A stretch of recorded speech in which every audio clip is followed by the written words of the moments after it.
It was the highest TV audience, or biggest TV audience of the year, all that, and that just made it bigger than life and everything else.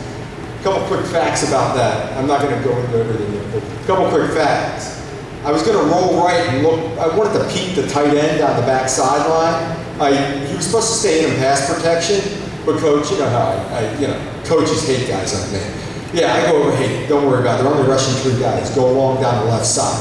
So I take the ball, I roll right. I'm going to stop, turn, and go backside, and just take a peek. Well, I didn't have time to peek. A linebacker's running at me. He's going to light me up. I throw it, and I just threw to an area.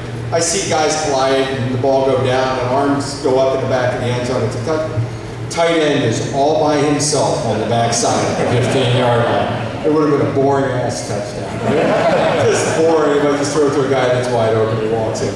But because he was wide open, because the corner on the backside faded across the field, and it was that guy that bumps into the free safety. They collide, the ball goes through, our guy catches it, touchdown. Okay, it's never gets old. Brings us. I said, it always brings a smile to my face. I enjoy the moment. You'd love to have everybody remember all the things you did in your life and your whole career and all that, but to have a moment like that is very special for me. It never does get old. It's a great honor to be over here at Florida Tech, to get to know Steve, Dr. Kentley's. They've been great friends. We've been down here full time now for 3 months, and we feel part of the family already. And you could not have a better guy running the show. First of all, committed to the program from the top down, and then a coach that is intense. You heard him talking up here, how he loves the kids, he loves the program, he's excited about the opportunity. We spent some time on the basketball court with all the coaches, assistants and all. I came away with a bloody nose, a broken ankle, and a couple busted up fingers. We were going at it. The competitiveness, the excitement, it's got me fired up about it. The thought of having a top-notch football program, starting out as a Division II program, we'll just leave it at that. We'll be driving over to football games left. And the good part is, my son Dougie, who has autism, is now going to the Scott Center. So we consider him part of the FIT family, and he's going to FIT. We got Panther gear, and we're going to Dougie's football games. In fact,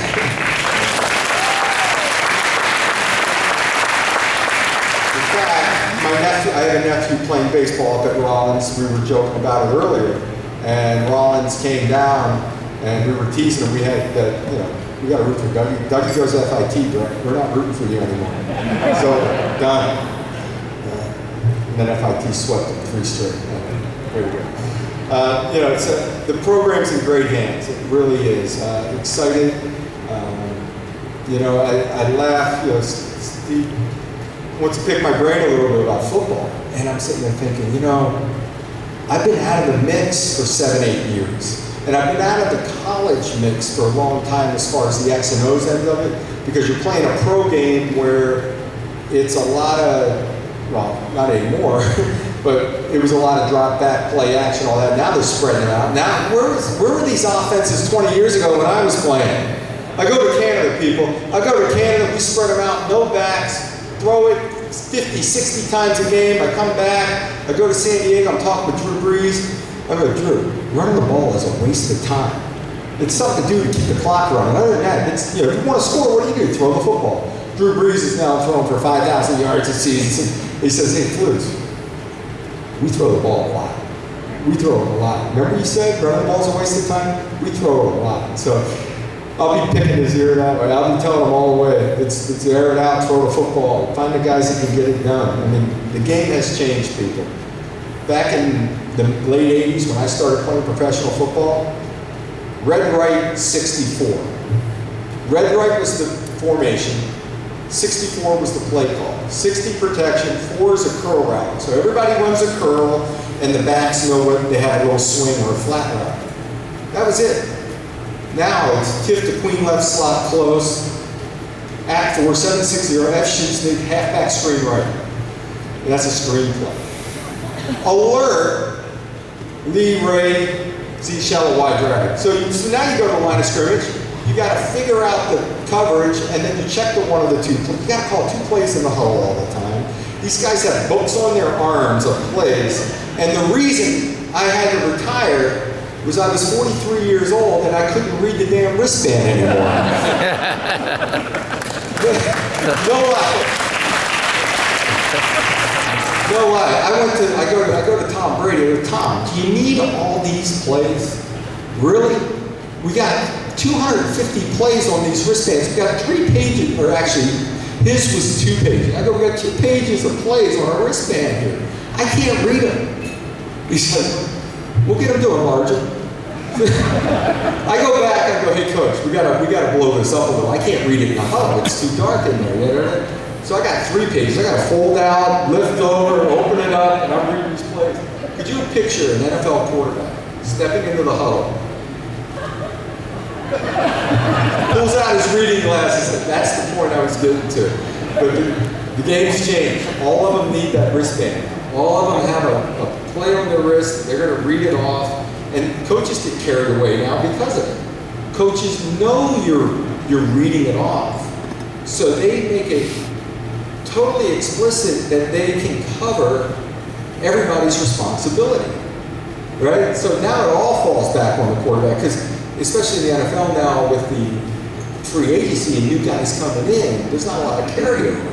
So they want the quarterback to tell everybody what to do. So that's why the big long, TIF, between left slot, close, act 4, 7, 6, 0, F shoot, sneak. It became that, and so they got these big long play calls.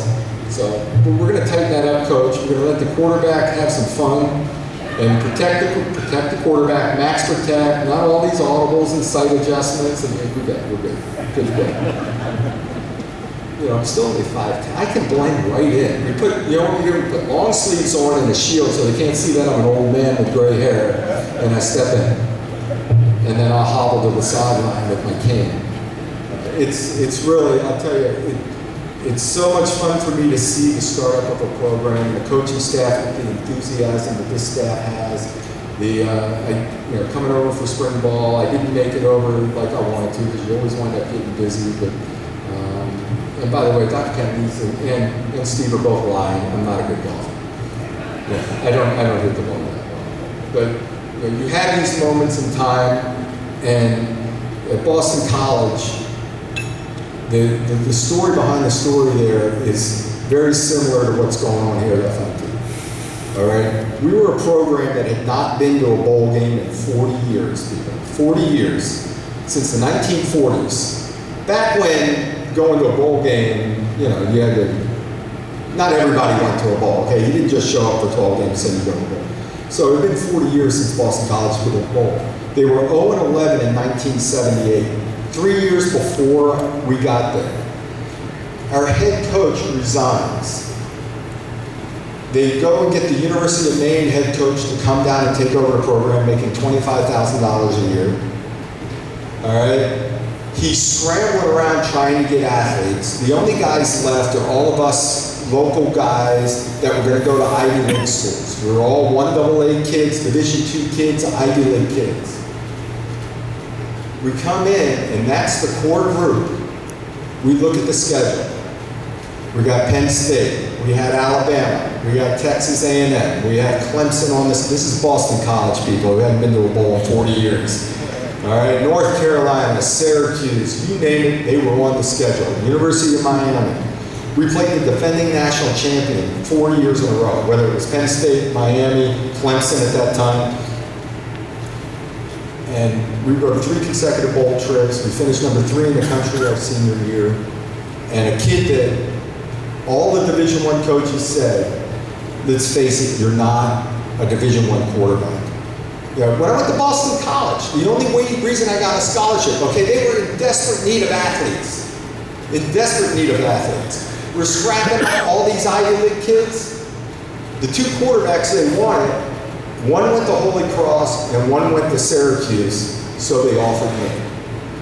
All right, they offered me, and then they gave me number 22 to figure I was going to change positions anyway. I had to talk them into letting me stay in quarterback. So, to say that within 5 years you have a shot at a national championship, yeah. You know, Steve's excited about the group of guys he has and the opportunity coming forward. You know, there's vision, there's the ability to sit there and say, hey, you know, we're going to do it different, or we'll do it our way. We're going to run this offense. In fact, the offense is running I'm very familiar with, so we can like trade ideas and back and forth. You know, I've always been unique. I've always done things in a different way. Whether it was running around a football field, scrambling, making plays up in the huddle, you name it, kicking drop kicks. Anybody know what I'm talking about when I say a drop kick? All right, show of hands there. Drop kick with New England. Actually, the drop kick was Chris Berman's idea. All right? Everybody says, oh, you know, how'd you talk Belichick into doing it? No, it was Chris Berman. I'll have to go through the whole story. It's got to be done. All right, we got it. Okay, by the way, and also I mentioned that formulate in your mind some questions, so at the end, when I finish, we can do a little Q&A for a little bit too, I think, if you want. Drop kick. Chris Berman had seen me messing around. I was in Buffalo, kicking drop kicks before games, things like that. He'd seen it on film. So Chris Berman comes to New England. He's doing interviews for whatever that week, getting towards the end of the season. He whispers in Belichick's ear, you know, Doug Flutie can drop kick. It hasn't been done in 64 years. It'd be cool to see this. You know, it'd really be a cool thing to do. So after practice, I don't know if this conversation goes on. After practice, I'm walking in, and Coach Belichick's secretary says, hey, Doug, Coach wants to see you. Now, this is like being called to the principal's office. All right, Bill Belichick wants to see you after practice. Bring your playbook. You're on your way out, right? We'll see you. So I go into Bill's office. Bill's sitting at his desk. Behind him is Chris Berman. Just beaming. And I'm like, what's up? Coach says, can you drop kick? I go, I can do it. I mean, there's no reason for it. It's stupid. There's nothing going. He says, can you drop kick? Yeah, I can do it. Work on it. We're going to practice it tomorrow. I look at Berman. Berman goes, is it still legal? And I went, yeah, it's legal. You can do this. Da, da, da, da. So I go, I practice a little bit. We go back. The next day in practice, we kick 3 of them. One I yank left, one line drive goes through, and one hits the center in the back of the ass. This is what we're working with. Belichick, we got something to work with here. So we were going to do it on Monday night against the Jets. That ends up not working out. He wanted to do it as a field goal. We're at the edge of field goal range. Doesn't work out. And we forget about it. We're playing Miami up in New England. And I'm 43 years old. I'm freezing my ass off. I got a jacket. My hands are in the mud. I'm pissed off that he started Matt Castle instead of me in a meaningless game. I figured it'd be my last try. So I'm just the whole game. I just happened to be standing next to Belichick. But about 5 minutes ago, we're down by 14 on the 5-yard line. Bill sees me. He's like, we score here, you're kicking it. I look at him. He didn't even get the sentence out of his mouth. And we were in the end zone. And I look at him, I go, are you serious? He goes, yeah, go get it. I rip the jacket off. I grab a ball out of an equipment guy's hand, and I kind of punch one up into the stands, jog out on the field. Now, I'm 43 years old, been standing there for 3.5 hours. Stiff as a board. I think I'm going to pull a hamstring. I walk into the huddle. Now, this team has won Super Bowls. This team, Tom Brady, MVP, Super Bowls, you name it, right? They're like a bunch of little kids at Christmas with this shit-eating grin on their face, smile a mile away. And they're like, Dad, I go, I guess we're doing this. Meanwhile, my wife is up in the stands, a nervous wreck, ready to throw up.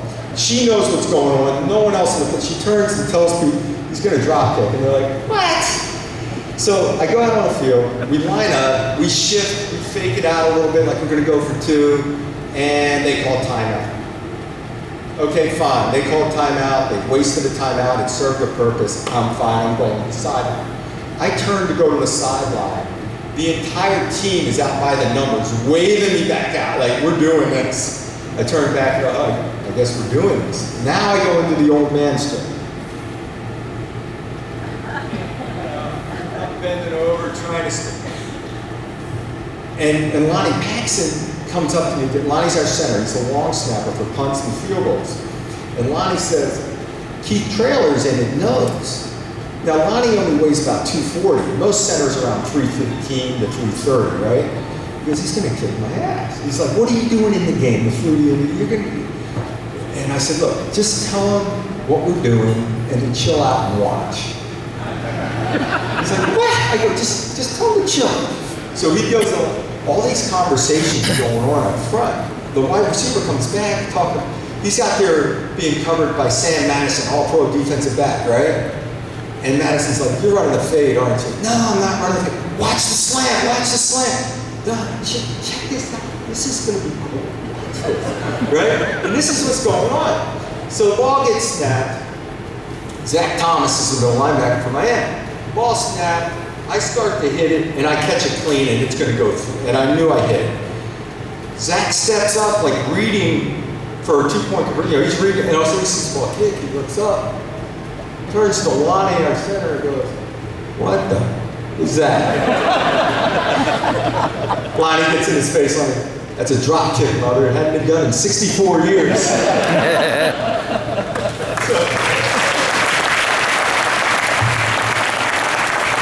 I said, now these guys have won Super Bowls, right? This is a stupid extra point with 5 minutes to go where it's still down by 7, right? I hit it, and I knew I hit it clean. I saw it go through. I turned. A fist pump. I turned back. The entire offensive line, tight ends, they're running at me like we just won the damn Super Bowl. Right? We're high-fiving on the field. Now, that's great. Good celebration on the field. Now I turn to go to the bench. And I'm going to go straight to Belichick. He's the one that allowed me to do this, right? I go to Bill, give him a hug. Now, Bill Belichick is not the most touchy-feely kind of guy. So he gives me the awkward hug. Whatever. Kind of like Sheldon from Big Bang. So go through all that. The guys are high-fiving. Go back. I meet up with my wife and my daughter. My daughter walks up to her and goes, Daddy, you blew off Tom Brady on national TV. Like, what? Tom came out to the numbers for a high five. I went right by him to Belichick. And the guy, you know what? It was an opportunity for me, my last year, to feel a part of a team. I had been on that team all season long. I've been a part of it in the meetings, on the practice field. It was a blast and all, but for the first time all year, I did something on the field to bring a smile to the guys' faces and be a part of the team. And that, Bill Belichick knew. Bill had a knack for giving everybody their role. Whether it's a receiver that's helping out playing defensive back, whether it's the guy at the end of the bench that's a special teams guy to get in for a special play, he knew how to incorporate everyone and make everyone feel a part of the team. And the other guy that did that was Tom Brady. Tom could walk into a meeting. He could walk into the training room and make the guy that's been injured for 3 weeks and hasn't practiced feel like he was the reason we got better that week. And that's what leaders do. Leaders make everyone a part of the team, and they don't care who gets the credit.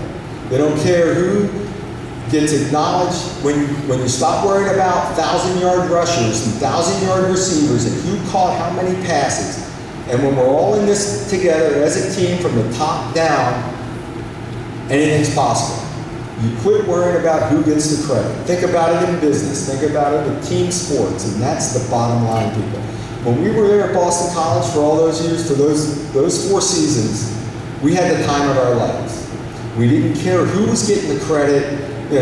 All the accolades wound up being thrown my way because I was the quarterback and the center of the attention. We had a group of guys there, a bunch of misfits, a bunch of guys that no one wanted, character-type guys that went and made it happen for each other. And a bunch of them wound up going to the NFL and playing for a long time. So, anything is possible is the bottom line. Bottom line is you've got a great start to a program. You've got a situation where you got a bunch of young kids in that nobody knows. You got a bunch of young kids that are bright, that want to learn, and want to be successful on the football field. And you've got a coach that's going to lead them in the right direction, and a guy at the top running the show that's behind it 100%. What I'd like to do really is field some of your questions, talk about the things you want to talk about, whether it was me being a stupid kid growing up in Melbourne Beach or were things like Gerard bailing me out and making me look like a hero. Gerard Phelan, by the way, was Gerald Phelan the entire game from Brent Musler. And then Brent went back and redubbed the audio after the fact over the game film and calls him Gerard. For the first time in the entire game, he calls him Gerard right at the end. Questions? Anybody? Questions? Steve? Dr. Cantonese? What do you hit from 165 out? You're 5. He's a golfer, by the way. He's a stud golfer. Growing up in Melbourne Beach, greatest time of my life. Had a blast as a kid. Here we go. We got a question.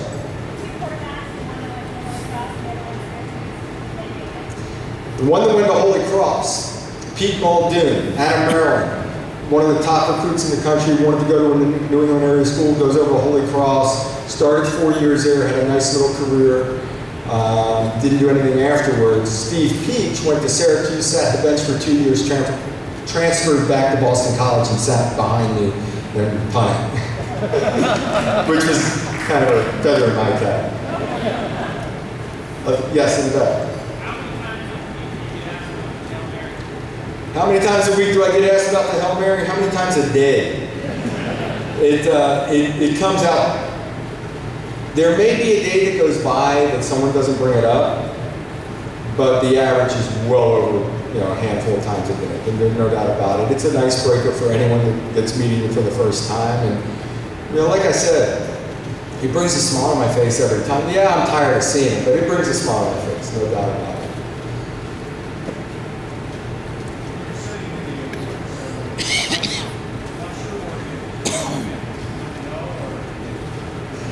Sitting at the award ceremony, did I know I had won the Heisman?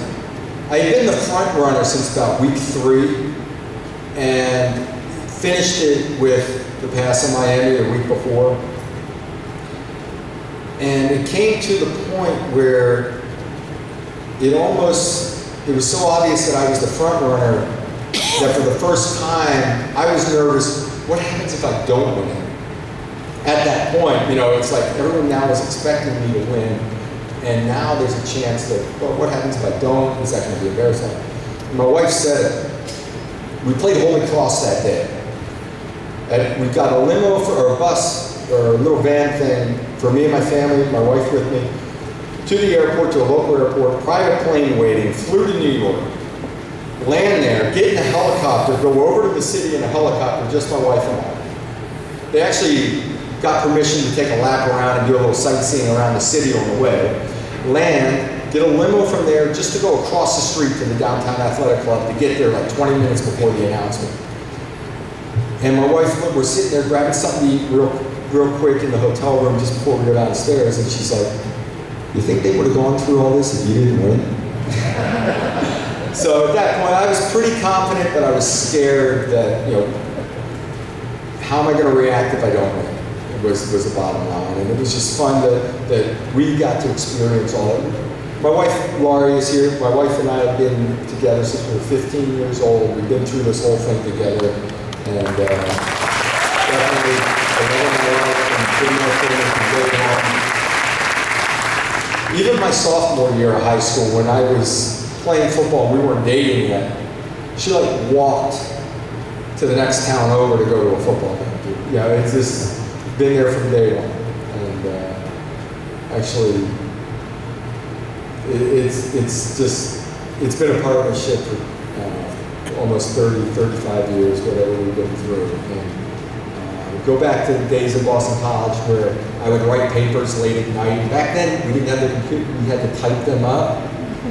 She was working in an office maybe 15 minutes away from BC. We'd drive in at like 5, and because of course I wouldn't get the thing done the night before. No, I'm writing it all night.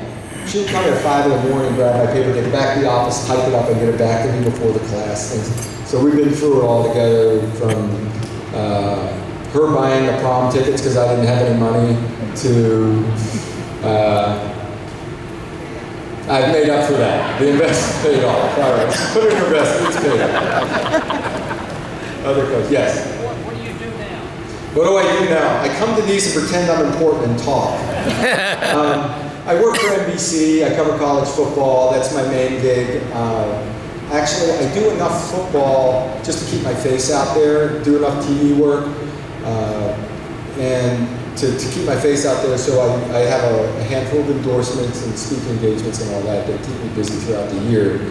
But I keep my schedule as open as possible so I can play baseball against Troy. Where's Troy? I just saw, there he is.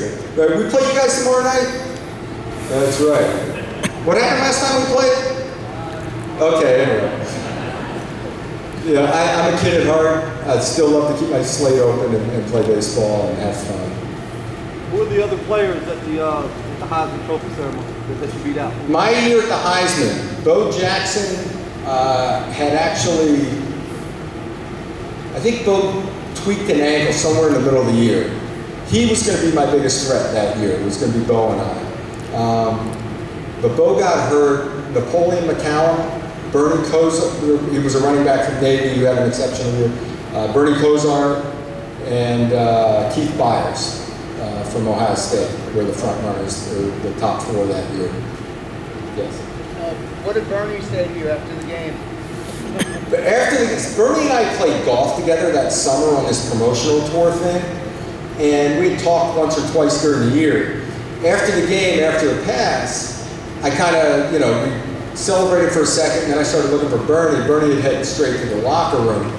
So, he was very disappointed, all that. And then the next day, he gave me a call.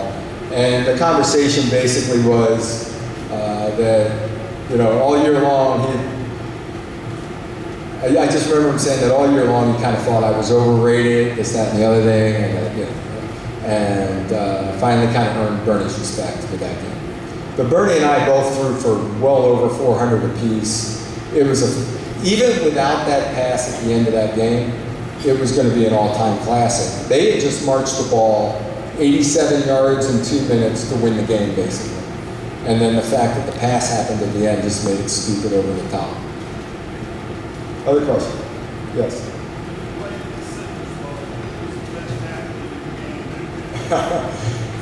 We played the Citrus Bowl. It was actually the first bowl game Boston College had been to in 41 years. We played Auburn. Auburn had Bo Jackson at tailback, and they had Lionel James at the other running back. It was stupid. We lost by 7, and we were happy. We scored the first touchdown of the game. We scored a few in the middle, but we scored one, like the very beginning of the game, and one at the very end to make it a 7-point game, and the score looked good. But they were head and shoulders. I mean, the play of the game was just before half. They were going for it on 4th down, around the 10-yard line going in on the 4th and 1. They ran the option to Bo. Randy Campbell, the quarterback, got hit early. The ball fluttered. Bo just reached back with one hand and stabbed it. And without breaking stride, broke a tackle and ran to the corner. He just outran everyone to the corner. And it was a big 7 points before the half. And there was no doubt Bo was just a specimen. It was ridiculous. His power and strength and speed. You have a question? Yes. I was just going to ask real quick, did you realize so much mathematics went into your throw with the recent commercial that was done? The logistics commercial, everybody, UPS logistics commercial, they did a thing on the Hail Mary pass and used it with all the math of it all. The amazing thing about that, Pat, I threw one, we were playing Notre Dame my junior year in the Liberty Bowl, and we threw a Hail Mary at the end of the half. And I threw that thing as far as I could possibly throw it. It went 75 yards in the air, actually went through a receiver's hands in the back of the end zone and went incomplete. And that was kind of in the back of my mind. We were on the 48-yard line. I figured I had to throw the ball between 55, maybe 60 yards, that I would take my drop and throw it. And so I threw the ball more of a line drive than one of these high arcing deep balls. And I threw the line drive for the pile, went in, Gerard catches it all. And I find out that the thing went 64 to 65 yards in the air. I was trying to, I thought I was making like a 55-yard throw, and that's adrenaline. I can't throw the ball 75, but I could do that in the game when you're hyped up and you're fired up in the last play of the half, throwing this. And I didn't realize I dropped all the way back to our 38-yard line. I gave 14, 15 yards of ground before launching that ball. I thought I was a lot closer